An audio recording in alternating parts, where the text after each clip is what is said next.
Hello LEGO fans, this is Septus Toys with another LEGO video, and in this video I will be talking about my early thoughts and opinions on the upcoming LEGO Star Wars 2012 summer set, which you could obviously tell I was going to talk about 2012 LEGO set, as I've got the two I own so far displayed here.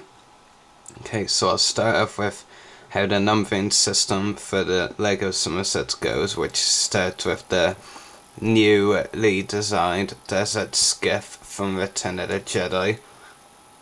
It's an okay set, that's how it looks so far, in my opinion. Okay, not really good or bad. The definite point of the set is for the minifigures, like with most sets these days, all four of them are new. Or you could say three are redesigned, only one all new minifigure that has never been released before, which is Kitaba. And the other three are redesigned, but they are still all new. The Sarlacc looks pretty good as well in that LEGO style so far. The Desert Skiff looks reasonable enough, close enough to how it looked in the movie, but it's not a set I desperately want, but I may get it. It just depends on pricing and how much Hasbro and other LEGO product I buy.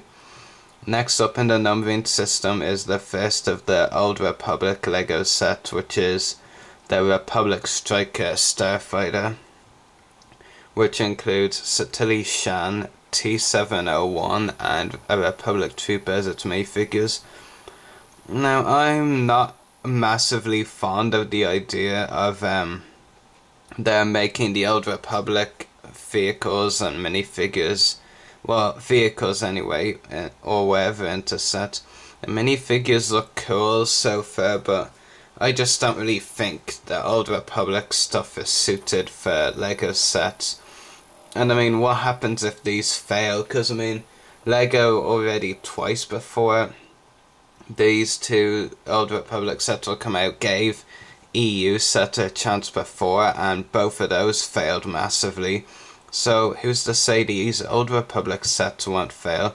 I mean, the fan reaction so far hasn't indicated that they will fail, but there is always the chance that it will. That the two sets will.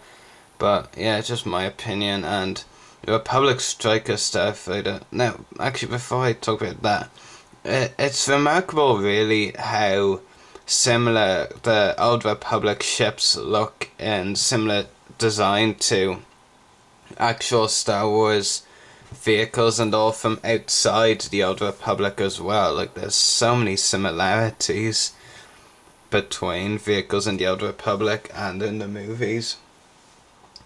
The Starfighter looks pretty bad, to be honest.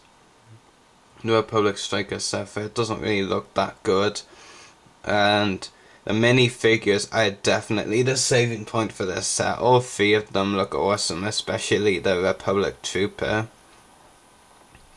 Next set in the numbering system would be the first and only one of two Clone Wars sets in this wave, and that's Saesee-Tiin's Jedi Starfighter. Now, I know this isn't an opinion shared by any other collectors, but in my opinion, that Saesee-Tiin's Jedi Starfighter is probably the best of the wave, because it's a new Starfighter. You get a Jedi who was previously in a pretty expensive set, not very, but it is more expensive than this Jedi Starfighter will be, Saesee-Tiin. You get a couple of new minifigures, another Astromech R3D5, and of course an all new minifigure in Evan Peel. And LEGO, as they showed at Toy Fair, are actually going to do something similar to like what they did with Ki-Adi-Mundi. They're gonna make two pieces for the head. One is the face and then one is the rest of the head. In Evan Peel's case, like his ears and all, which is pretty cool, and I find that idea very interesting. And the Jedi Starfighter looks really good, actually, definitely an improvement. And I really don't get the hate at all for any Jedi Starfighters, whether the Delta versions or the ETA versions in Revenge of the Sith. I just think Jedi Starfighter LEGO sets are cool. and definitely worth putting in the line because kids buy them, and at the end of the day, the Lego Star Wars line is aimed for kids, and Lego as a whole is. And next one, I believe, is the one Phantom Menace set for the whole of this year, and considering this is the year of the 3D release of the Phantom Menace, that's a bit of a surprise. The Gungan Sub, which the vehicle looks a mass improvement over the old version of the Gungan Sub, which came out so long ago. The minifigure section, you get another Jar Jar Binks, same one as the one in the Battle of Naboo, set with a gun. Then you get redesigns of Obi-Wan, Padawan, and Qui-Gon Jinn. Bit of a surprise that they're both being redesigned so soon, because they only just like redesigned them for 2011 Summer Wave, which is only like several months old or something, so it's pretty surprising that they felt the need to redesign it already. And the Obi-Wan minifigure looks pretty terrible, to be honest with you. Especially the hair just doesn't look anything like Obi-Wan's hair.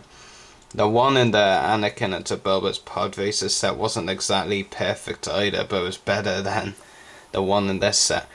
But the Queen Amidala figure is to die for. That minifigure just looks amazing, and they have put so much effort into that minifigure, and they will be well rewarded with that one. And then there's the other Old Republic Lego set, and that's Fury Class Interceptor. I was about to say it was Darth Malgus' stuff or something, but yeah, you get 3 minifigures in that, like the other Old Republic set. You get Darth Malgus, the main Sith in the game, I believe, and a couple of his Sith troopers. All 3 of which, well, 2, because there's 2 of the Sith trooper, look very interesting. But I'm not at all a fan of the ship again. Again, I think this is mainly minifigure focused, to be honest. But ship looks too much like the Rogue Shadow for my liking, which has already been released as a Lego set. It was one of the EU sets that failed as a Lego set.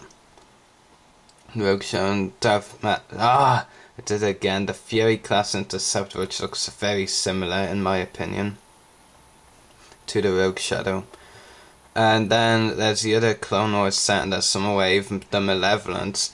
It's been literally, by the time this will be released, it'll be like just a month short of being 4 years since we saw it on screen. I mean, that's pretty massive when you think about it. There are some very weird things I need to talk about that set. One, the inclusion of the Season 3 styled Anakin minifigure that appeared in the Sith Nightspeeder set. The Malevolence is based on Season 1 thing, so why is a Season 3 Anakin there? I just don't really think that makes sense. I don't really get why they're going all the way back to Season 1 for set ideas. Something makes me think they run out of ideas or something, but there's so many cool stuff from the Clone Wars cartoon week in, week out that we could easily see as Lego sets, but for some reason they're not making them. They're just going all the way back to Season 1 to make something from ages ago.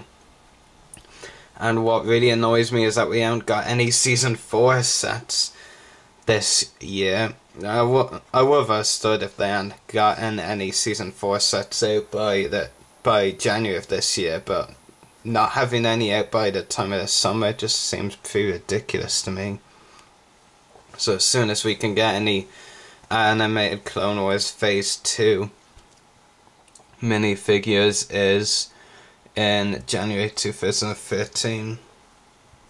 Excuse me. Anyway, back to the Malevolence. The minifigure section overall is very weak. This is actually probably the one set of the Summer Wave that isn't focusing on minifigures, because the minifigure section is crap. You get that Season 3 Anakin, it's just Anakin. You get Grievous, Dooku, you've probably already got both of them by now, and you certainly will have a battle droid by now. And then there's something really confusing, which is a new battle droid commander, but What's confusing many fans, including myself, is what is new about this Battledroid Commander? It just looks the same as ever. Looking at a picture recently, I thought that I wondered if the yellow dot on his body was perhaps the only redesigned thing about it, but I really have no idea. Hopefully LEGO will come and explain it soon. It might even turn out that's not a new Battledroid Commander at all. But the one definite new minifigure is one LEGO Price Show released a while ago, and one that they've actually done a bunch of job on, and that's the Clone Wars Padme Amidala minifigure. How hard could it be really to make this minifigure, but LEGO did an absolutely botched job. Now, if they did it the way it appeared in the LEGO Star Wars 3 video game, then that would have been an amazing minifigure. The hairpiece would have been perfect, the face details would have been perfect, but no, LEGO have done a botched job on it. The mouth is way too low, the eyes are too high up, it just looks ridiculous, and the hair is pretty bad. And doesn't really match Padme's hair, unlike the LEGO Star Wars 3 version. But the Malevolence, the set, it looks amazing. There's loads of great features and details on and inside it, and this actual vehicle is definitely the main point of the set. And lastly, there's the Jabba's Palace set, which looks okay, but doesn't really look like there's much of a structure to it, just parts of Jabba's Palace. Maybe they're gonna bring an add-on soon. I hope not, but I probably will. They did that a lot with that Hoth theme. So, yeah, most of the minifigures are new, but some redesigned minifigures. What is weird though, on the box it said there was this minifigure called Raiz, but he wasn't shown at Toy Fair. So that might mean they decided to pull him out of the set and release him in another set later on. Or they just didn't show him for some reason or another. But it looks okay. I probably won't get it though, because of the price point. It's the most expensive set of the summer, and if I'm gonna get the Malevolence, which is a bit of an if as well, then I probably won't be able to get both the big summer sets for 2012. But minifigures do look kind of cool, like the Gamorrean Guard, Leia in Boushh disguise, and especially Jabba the Hutt. But Jabba the Hutt kind of looks too Clone Wars-ish, and considering this isn't a Clone Wars set, it is pretty weird. Han Solo's also redesigned, but just another Han Solo minifigure really. And yeah, that should do it for this video on my early opinions and thoughts on the LEGO Star Wars Summer 2012 lineup. So far I'm definitely gonna get the Saesee Tirns TIE Starfighter and Gungan sub. After that, it depends really. I might get the Skiff and Republic Striker Starfighter, but really it just depends on pricing and all of that, and if I'll have any funds to buy them. Anyway, hope you've all enjoyed this video. May the Force be with you, and happy hunting.